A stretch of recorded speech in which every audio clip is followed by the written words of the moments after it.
Hey everybody, it's Laura with Untitled Typewriters. Welcome. Today we are looking at a 1956 Smith Corona Silent Super. You can take a look at it. And if you're watching this, you probably have one as well. I think there's a variety of different color options. This one's beige with the green accents, see the green speed lines.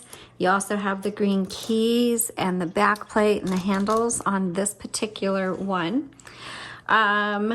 Let's go ahead. We'll start from the back and move our way forward. If you want to see how one types, then there's a link in the description below. You can go to that product listing. There'll be a link to a typing demo and also photos, for example, of the escapement as well, that may come in handy as you search and learn how to use your typewriter. Okay, right here is a paper holder. Voila. Your margins are press and drag. On each side, you'll see the roller handles. Mine are green. And that turns your roller here. This whole area is called a carriage. This is a back plate. And then you'll see kind of like this one is green, a ruler down here, and all the, and that's just up where the paper comes through. And it can be handy for those of you who are super duper into typing.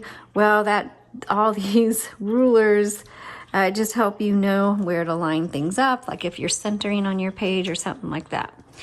Okay, right here is, and you can either, the reason they were back there is some people just pull these out of the way. This is supposed to help hold your paper down, but you've also got this bar. That's kind of what this bar is with the rollers. It keeps the paper taut against this rubber roller. Platen is what it's, or platen is what it's called. Behind the roller handles, you'll see a silver lever on each side. It doesn't matter which one you use. If you pull it in, it moves your carriage. You should be, my bell is super faint, but your typewriter should have a bell so that when you get to your margin, you will hear the bell ring. And that just says, hey, you're at the end of your margin, time for you to hit your return handle and go to the next line. Now you have a line selector on the left side. You'll see this 1, 2, and 3. So you can select how far you want to advance.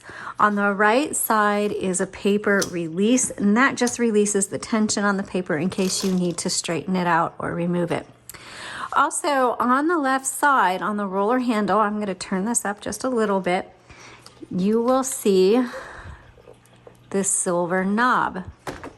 What that does is when you pull it out, it releases the roller so that if you need to adjust it, it's not lining up just right on your paper, then you can use that. Just make sure you re-engage it, all right, so that you can advance properly. Okay, let's move the carriage to the left and then we'll take a look at the inside. So to get inside, you just pull up like that, and this is your escapement area. Right here on the left side, stamped into the metal frame, is your serial number, and then you can go to typewriterdatabase.com and look that up to see when your typewriter was manufactured. Over here on the left side, you'll see an H and then 654321. This just determines how hard these type bars are going to strike your paper. So if you're heavy-handed, you might want it on towards the L. I guess that's not a 1, it's an L. But if you have a light pressure, you tend to type lightly, you might want it over on the H. Okay, so this takes a universal ribbon will work in your Smith Corona typewriter. This isn't the original spools, but we have used metal spools on this one. And make sure that your spools that you purchase are a 2-inch universal. This does facilitate a 2-color ribbon. So we have a black-red ribbon in there, and to change it out, all you do is pop them up, and then you just kind of pull them through the guide wires, and You'll kind of just have to fiddle with it to see how they come out. This one has a gap on the back, so when you pull the ribbon down, you just kind of pull it through the back, and you'll see it once you start messing around with your ribbon. When you put it back in, you'll see 2 pins sticking up. The big middle one goes through the middle, and then there's a little pin, and it just needs to go through one of those little holes. So when you first put it on, oh, well, see, mine just snapped down right away. And then make sure that it's threaded through properly. Again, if you go to that link in the description below, it will show you, it'll take you to the product listing, and there you will find a photo of this area in the middle, and I'll lift it up so you can see it as well. Oops. There'll be a up-close photo of this so you can save that and reference it when it's time to change out your ribbon. Now, when you do load it, black is on top, red is on bottom. Some ribbons have a grommet on them. It's a little yellow grommet, not yellow, metal at the very end of the spool, and that'll usually trigger a reverse. Ours do not have that, so you manually reverse, and you do that with this lever right here. This is your ribbon reversal.